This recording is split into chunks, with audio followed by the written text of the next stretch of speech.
Sam Seder on the Majority Report. Emma Vigeland off today. Joining us now, Sarah Jones, senior writer for New York Magazine's Intelligencer section. Sarah, welcome to the program. Thanks so much for having me. You've written quite a bit about J.D. Vance, and you really hated his book. I did. I mean, you really hated his book, and I spared myself. I understand why you, as a magazine writer, probably had to read it.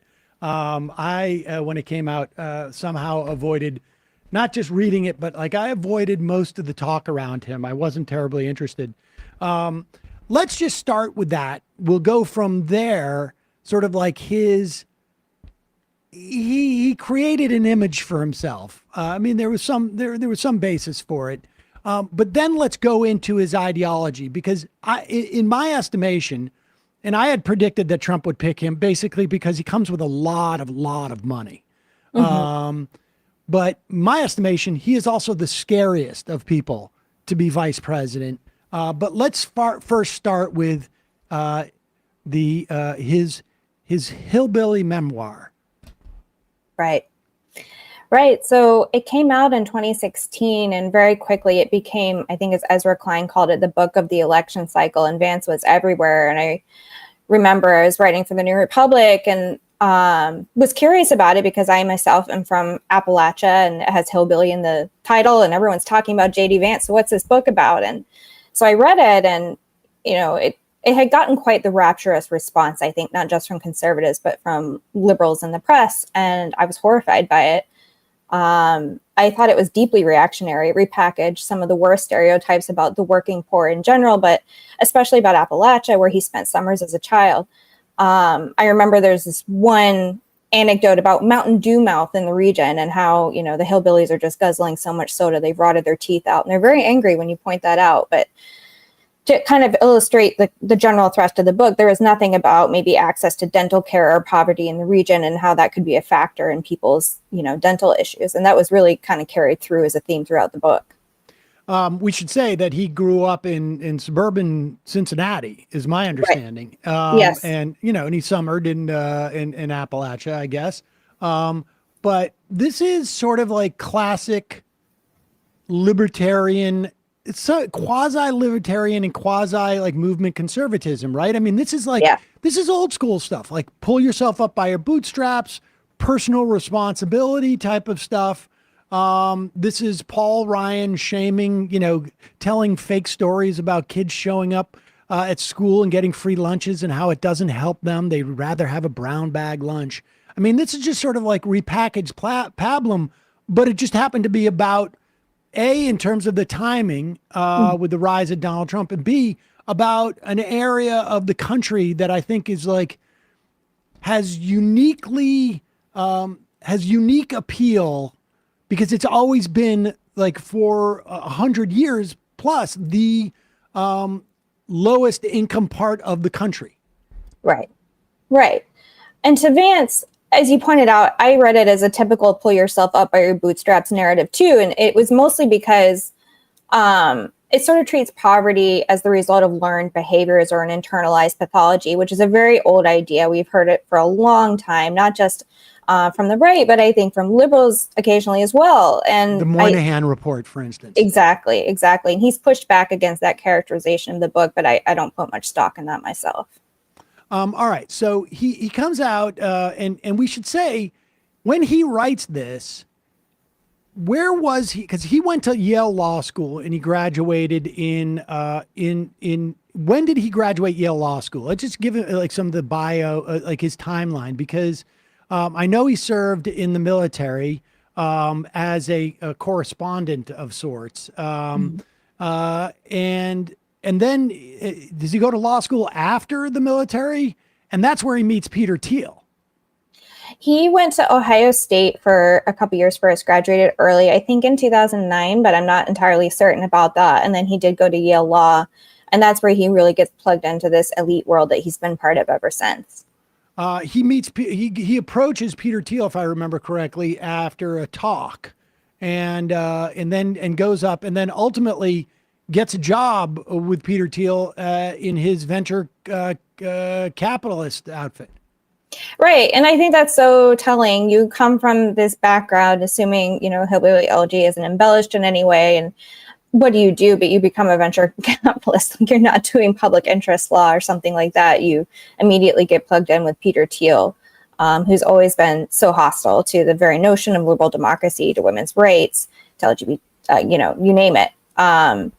So I think that's a really telling turn for J.D. Vance and kind of sets him up for where he proceeded to go from there. Well, I mean, he would go the summers to Appalachia. Mm-hmm. He would learn about extraction and exploitation. And he didn't necessarily learn that it was bad. He's sort of like more figured out how to go about it. That I find fascinating. All right. So you write about, you have a piece yesterday, The Billionaire and the Bootlicker. Which one is J.D. Vance? I imagined him as the bootlicker. I don't know if he's quite hit billionaire status just yet, though he's certainly quite wealthy. Okay, so walk us through like J.D. Vance's turn. He is embraced by the liberal intelligentsia in 2016 because of his book. He is going to be the new breed of Republicans. Right. And then that doesn't work out. No, it doesn't work out. So back in 2016, and I think through 2017, and then partly through 2018, I think 2018 is where this turn started to sort of happen. But he was a never Trumper. He was considered kind of a moderate Republican voice with a different view on economics than perhaps some of his peers in the Republican Party shared. And then, Hollywood made this movie about him. But I think by the time the movie had come out, he'd really started to make this turn toward Donald Trump. And I think was thinking about his political future, his future within the GOP. And that seemed to be where Trump was. And I think that's why you see him start to change his tune a little bit. Talk a little bit about his relationship with Peter Thiel and sort of like his ideology, because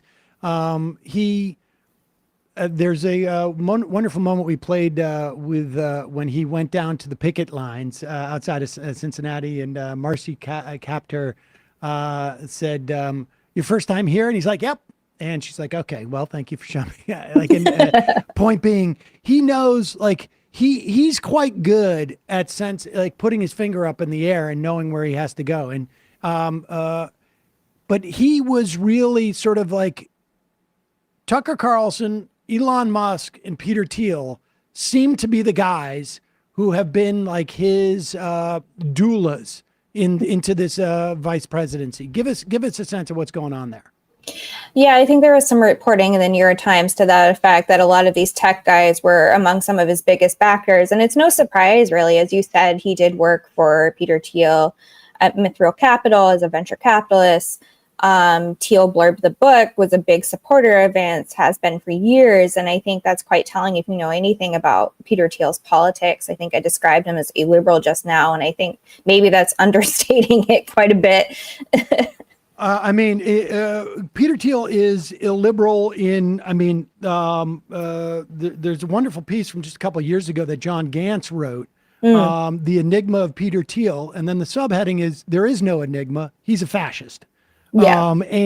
This guy is, let me read a couple of quotes about Peter Thiel. In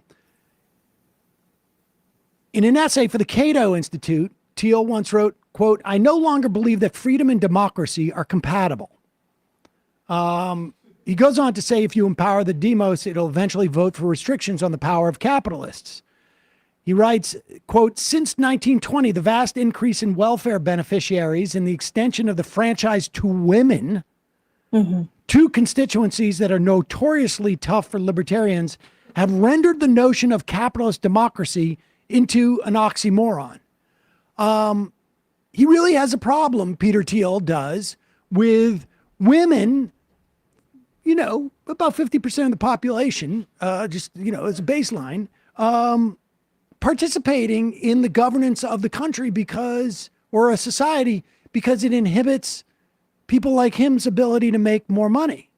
Right. I mean, it's totally about raw power for him. And if women are getting in the way of what he wants to do and his wealth and the way he wants to see society transform, then I think he's more than happy to deny them the franchise. Speaking of Peter Thiel, and if you look at what JD Vance has said about women and working women in particular, I don't know if he shares all of Peter Thiel's views, but certainly there's a lot to be worried about. Oh, you know what? We have some clips. Shall Great. we watch them together? Yes. Of JD Vance. He's got some issues regarding abortion. We can get into that. But let's here's one.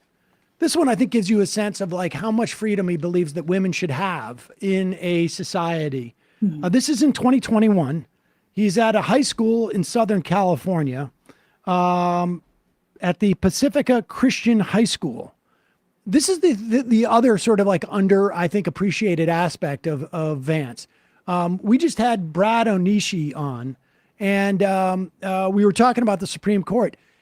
And the Christian conservatism on the Supreme Court, the most radical Christian conservatism, the most theocratic in some ways, is from the fundamentalist Catholics on the Supreme Court. And I don't know too much about this. I do know that Vance is a converted to Catholicism, but he really has that air of fundamental Catholicism around him, as evidenced in this 2021 interview. And this is one of the great tricks that I think the sexual revolution pulled on the American populace, which is this idea that like, well, okay, these marriages were fundamentally, they were maybe even violent, but certainly they were unhappy. And so getting rid of them and making it easier for people to shift spouses like they change their underwear, that's going to make people happier in the long term. And maybe it worked out for the moms and dads, though I'm skeptical, but it really didn't work out for the kids of those marriages. And I think that's what all of us. Okay, let's break that down, because first off, and I have, based upon my own personal experience, have read extensively about the implications for children in these situations. He's wrong in terms of the data. I mean, just flat out wrong. But aside from that, what do you sense motivates that perspective if there is no data behind it? I think it's definitely a very strong commitment to traditional gender norms and this idea.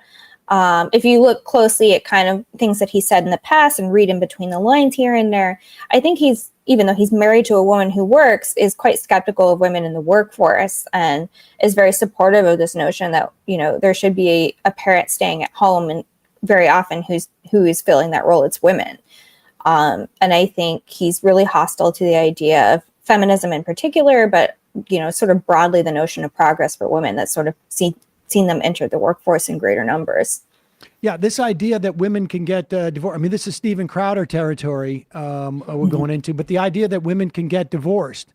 And I should remind people that, I'm old enough that when I was born, my mother was more or less chattel in regards to my father. The idea that women can get divorced and leave what he called either a violent or unhappy situation was problematic in some way. And to be clear, the data is absolutely clear on this. In an unhappy marriage, particularly if there's violence, you get the kids out, period, end of story, in terms of their development going forward. So this is motivated by a notion of the way society should be structured, without a doubt. Let's talk about his stance on abortion.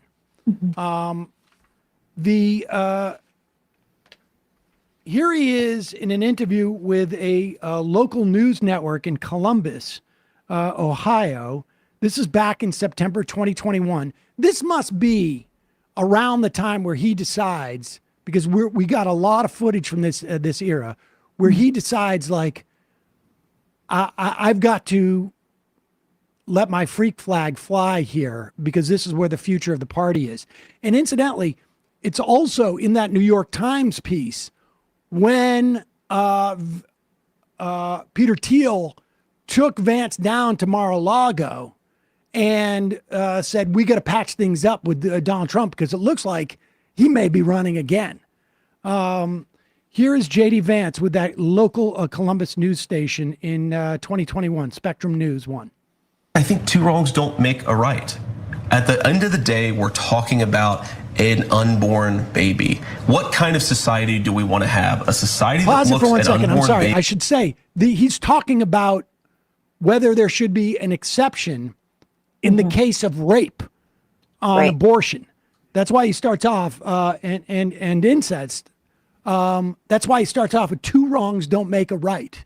Right. Born baby. What kind of society do we want to have? A society that looks at unborn babies as inconveniences to be discarded? Should a woman be forced to carry a child to term after she has been the victim of incest or rape? Look, my view on this has been very clear, and I think the question betrays a certain presumption that's wrong.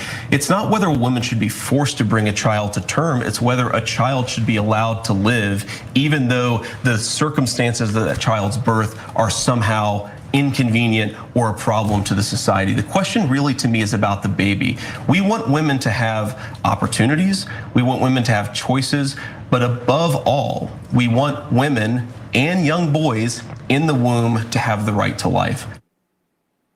Women and young boys in the womb? Sarah, I know you're not a doctor. No. But are women in a womb? Are young boys even in a womb? I mean, they're fetuses. Right. I mean, neither one of us are doctors, but I'm quite confident that assertion holds up. This guy wants a total abortion ban. Here is his website as of 2 days ago. End abortion. I am 100% pro-life. Pop this up, Matt. Pro-life and believe that abortion has turned our society into a place where we see children as an inconvenience thrown away rather than blessing to be nurtured. Eliminating abortion is first and foremost about protecting the unborn, but it's also about making our society more pro-child and pro-family. Seems to me that you could do the pro-child and pro-family thing regardless of abortion. The historic Dobbs decision puts a new era of society into motion, one that prioritizes family and the sanctity of all life. For some reason, he took that down in the past day. Yes. We also, and we have this clip, we'll play it later tonight maybe, but he was interviewed in the New York Times where he said in this interview, although the Times didn't use it in their write-up of the interview, but they did it in the interview, he said that we need a baseline in regarding abortion for all the states. And that is an abortion ban. It's unclear what the details would be. So let me ask you this lastly as a perspective on it. I feel like to some extent, like, what do you make of Donald Trump picking this guy? Yeah, I think that's an interesting way to kind of look at it because there were good arguments against picking JD Vance. I don't think he brings a lot to the table in terms of electoral politics or political experience. He doesn't shore up the evangelical vote for Trump. But then again, Trump doesn't need anyone to shore up the evangelical vote for himself anymore because he can say he overturned Roe. So I think picking Vance is, first of all, kind of Trump doubling down. I don't need to prove anything to anybody. And secondly, it's an ideological signal. And that's what really concerns me, because I think it could be a harbinger of what policies we can come to expect from a second Trump administration. You know, the architects of Project 2025 have spoken quite positively of Vance, have praised him. And while Trump and his campaign have tried to move away from Project 2025 and say, look, we don't endorse this, it's just not an accurate description of how the project came to be or of the Trump campaign's connections to it. So thinking about the future and what we can expect, I think there's a lot to be worried about. And I think Vance is on record saying that the Heritage Foundation writes all his policy ideas, something to that effect. I have two other answers to that question that I would add to your response. One is an interesting anecdote from that New York Times piece is Tucker Carlson made the pitch that if you get somebody on there who is pro invasion, or I would say pro helping Ukraine in their invasion against their invasion from Russia, it will make him a target for the deep state because the neocons will want to get rid of him. Trump seems like the type of person who could believe that. But I have another more simple answer because I think all of the points you make are correct. But I would say it's just this. That's it. He knew that there were literally, overnight, because I'm quite convinced that Elon Musk was waiting for the Vance announcement, and then the assassination attempt happened, and he decided to deploy then. But Musk sounds like he's on the hook for close to $300 million in the Trump coffers. Peter Thiel put $15 million into Vance's Senate race that we know of, right? Not in terms of dark money. Peter Thiel can deploy several $100 million without blinking at it. And Andreessen and Horowitz, other billionaires, tech billionaires, they're going to do the same. And there's going to be a ton of crypto money that comes in too because of Vance. Overnight, by picking Vance, Trump just added about $500 million plus to his campaign balance sheet. And I think that for a guy like Donald Trump, that seems pretty compelling. Sarah Jones, thanks so much for your time today. We will link to all of your pieces on JD Vance. I personally of the mind that Vance represents, because of who put him there, represents an even greater threat than Donald Trump ultimately. Donald Trump, I think, is like the appetizer. And Steve Bannon has said this about Donald Trump without ever pointing to J.D. Vance. But I think that J.D. Vance and the people he's going to bring into the White House represent a really scary future for the country. Sarah Jones, thanks so much again. Thank you. Hey, folks, don't forget to hit the subscribe button and check out our daily show. We do it every day at 12 p.m. Eastern for about 2.5 hours. We even take phone calls. You should check that out.